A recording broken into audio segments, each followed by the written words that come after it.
Welcome back, squad. We're on to must avoid fantasy football. Running backs, let's go.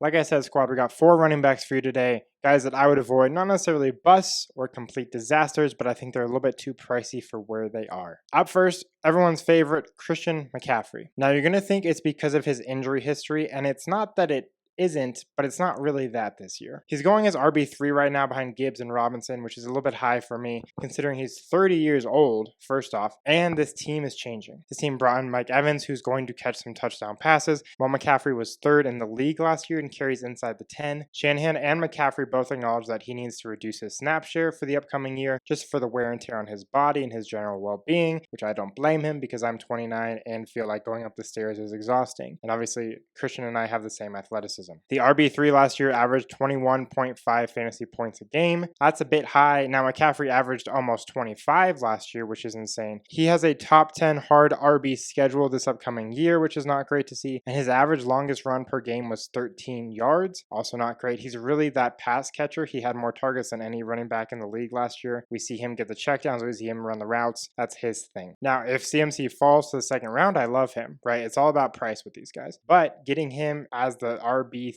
I think is a bit too much for my taste. I'd rather just take a wideout at that spot, honestly. He averaged 3.9 yards a carry, which is his lowest since 2020. And the cherry on top, of course, there's always that risk for injury, as with any really top running back who's going to get the workload. So again, if it's all about price, so if he drops a little bit, I'm interested, but right now at RB3, too much. Up next, I'm actually really going to avoid this dude, probably more than most running backs. It's Saquon Barkley. Right now, he's going at RB8 in that top 10 range. Last year, he finished at RB15, and that was with A.J. Brown on the team.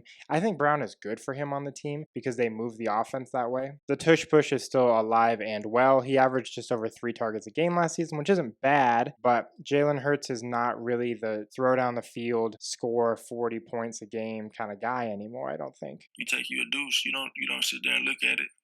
You flush it and move on. I think this team's going to take a step back on offense. Devontae Smith is a good option. But Barkley, I think they're going to clog the paint, the running lanes, and really force this team to be a throw-first team. They were 28th in red zone opportunities as a team last year, which is pretty bad. Barkley is now 29 years old. He's getting up there. And this team, like I said, is just not the powerhouse that it once was. I think they're taking a step back. I think they're not going to be as good, as efficient, blah, blah, blah. I really need this team to get down at like the 4-yard line and have Saquon take it in from the 4-yard line, which can happen. That's not crazy. But if they get to the goal line, they're going to tush push it. So that's always the feel. That's always annoying with Barkley. You're going to be frustrated all year with him. He's not fun to watch because of the team. Barkley is super fun as a player, but the team itself is frustrating. I'm not going to be taking Barkley this year. Up next, we have Ashton Jeanty 2.0. It's Jeremiah Love. Now, he's a little cheaper than Jeanty was last year. He's going at RB13, but I still don't love taking rookies on bad teams right out of college. This team has James Conner, Trey Benson. They just signed Tyler Algier. Obviously, I don't think they will keep all 3 of those guys and Love, and they're not cutting Love, obviously. So they're probably going to get down to 3. I think they cut Trey Benson, maybe Conner. Not that this is a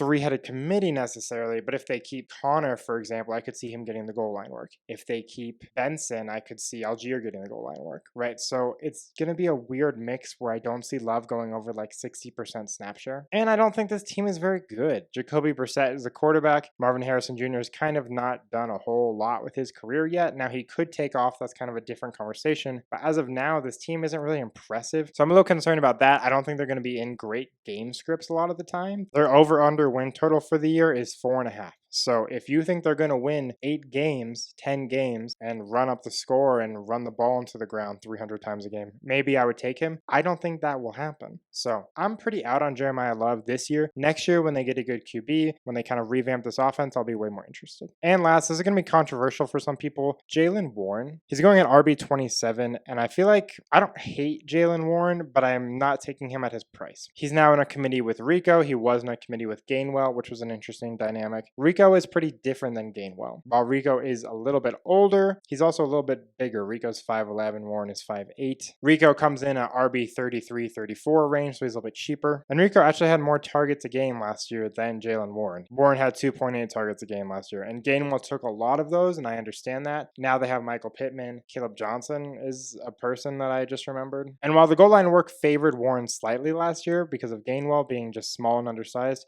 that's not the case this year. I think Rico could take over most of that goal line work. Maybe not 100% of it, maybe not all of it, but Warren had a 50% snap share. He's on the field about half the time, exactly half the time. He's in a committee. This is going to clearly be a committee. I'm very confident to say that. You're banking on those checkdowns from Aaron Rodgers, who's getting older, and I do think the checkdowns will come. I don't think he's going to bust on you. But I also don't think he's going to be like top 25. So I'm not super gung-ho about Warren. Again, if he falls to that Rico range, I like him way more. Out of the two backs, I actually prefer Rico because of the goal line work. And I think he's going to get more targets, or at least comparable targets, and you're paying 6 running backs cheaper for him. Again, I don't hate Jalen Warren, but at his price is a little too much. I want to see if it drops over the next month or so, see where we land with him. But right now, he's getting older. He's 27. He'll be 28 this year. Warren's turning 28 this year like Rico. He's not the bruiser between the tackles guy. Mike McCarthy brings in Rico, who was with him in Dallas. That's always fun for Rico. I just think it leans Rico. Again, I don't hate Warren, but I don't love him at his cost. Anyway, that is my must avoid. We're moving on to wide receivers next week. We will talk to you soon. Peace out.